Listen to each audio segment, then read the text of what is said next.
जय श्री कृष्णा, राधे राधे। कैसे हैं आप सभी। तो आज हम आपको देवशयनी एकादशी के बारे में बहुत ही महत्वपूर्ण जानकारी देने वाले हैं। देवशयनी एकादशी का व्रत व्यक्ति को हर तरह के संकट से मुक्ति दिलाकर खुशहाली प्रदान करता है। इस व्रत में कथा का पढ़ना और सुनना बहुत ही ज्यादा आवश्यक होता है। ये बहुत ही ज्यादा महत्वपूर्ण होता है। तो कलियुग में मनुष्य के उद्धार के लिए एकादशी का व्रत सब व्रतों में उत्तम होता है। इसके व्रत से सभी पाप नष्ट हो जाते हैं। आषाढ़ माह के शुक्ल पक्ष की एकादशी को देवशयनी एकादशी और पद्मा एकादशी भी कहते हैं। इस साल देवशयनी एकादशी 17 जुलाई 2024 को है। ये व्रत मोक्ष प्राकृतिक आपदा से बचाता है। व्यक्ति समस्त सुखों को प्राप्त कर वैकुंठ धाम में स्थान प्राप्त करता है। तो आइए जानते हैं कि कब से कब तक है एकादशी तिथि। तो इस बार एकादशी तिथि 16 जुलाई शाम 8:33 से प्रारंभ हो रही है, जो 17 जुलाई शाम 9:02 पर समाप्त हो जाएगी। अतः उदय तिथि के अनुसार 17 जुलाई को देवशयनी एकादशी का व्रत रखा जाएगा। तो इस देवशयनी एकादशी व्रत का पारण का मुहूर्त क्या है। देवशयनी एकादशी का व्रत का पारण 18 जुलाई 2024 को किया जाएगा। इस व्रत के पारण का शुभ मुहूर्त है 18 जुलाई को सुबह 5:34 से सुबह 8:19 तक। तो आइए जानते हैं देवशयनी एकादशी की पूजा विधि। तो घर के मंदिर में दीप प्रज्वलित करें। भगवान विष्णु को गंगा जल से अभिषेक करें। भगवान विष्णु को पुष्प और तुलसी दल अर्पित करें। उसके बाद अगर संभव हो तो इस दिन व्रत भी रखें।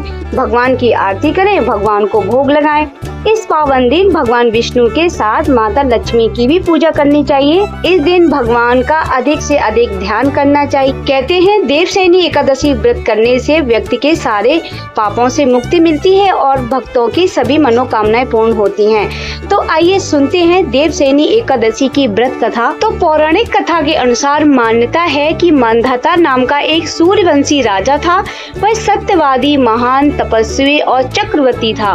वह अपनी प्रजा का पालन संतान की तरह करता था। एक बार उसके राज्य में अकाल पड़ गया। इसके कारण प्रजा में हाहाकार मच गया। तब प्रजा ने राजा से इस परेशानी से राहत पाने की गुहार लगाई। राजा मांधाता भगवान की पूजा कर कुछ विशिष्ट व्यक्ति को लेकर वन की ओर चल दिए। घूमते घूमते वह ब्रह्मा जी के मानस पुत्र अंगिरा ऋषि के आश्रम में पहुंच गए। वहां राजा ने अंगिरा ऋषि से कहा, 3 वर्ष से वर्षा नहीं हो रही है, इससे अकाल पड़ गया है और प्रजा कष्ट भोग रही है। राजा के पापों के प्रभाव से प्रजा को कष्ट मिलता है, ऐसा शास्त्रों में लिखा है। मैं धर्म के अनुसार राज्य करता हूँ, फिर भी यह अकाल कैसे पड़ गया मुझे नहीं पता। आप कृपया कर मेरी इस समस्या के निवारण के लिए कोई उपाय बताएं। तब अंगिरा ऋषि बोले, इस युग में केवल ब्राह्मणों को ही तप करने, वेद पढ़ने का अधिकार है।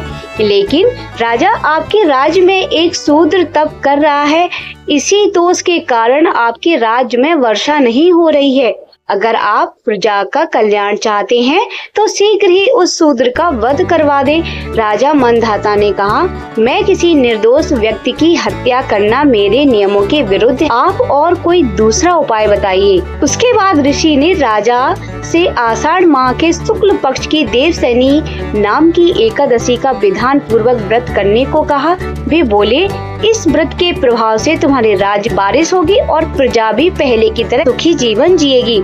राजा ने देवशयनी एकादशी का व्रत पूजन का नियम अनुसार पालन किया, जिसके प्रताप से राजा के राज्य में फिर से खुशहाली लौट आई। तो ये थी देवशयनी एकादशी की व्रत कथा और उससे जुड़े नियम, व्रत का पारण और शुभ मुहूर्त। तो मिलते हैं अगले वीडियो में। तब तक के लिए जय श्री कृष्णा, राधे राधे, श्री हरिदास।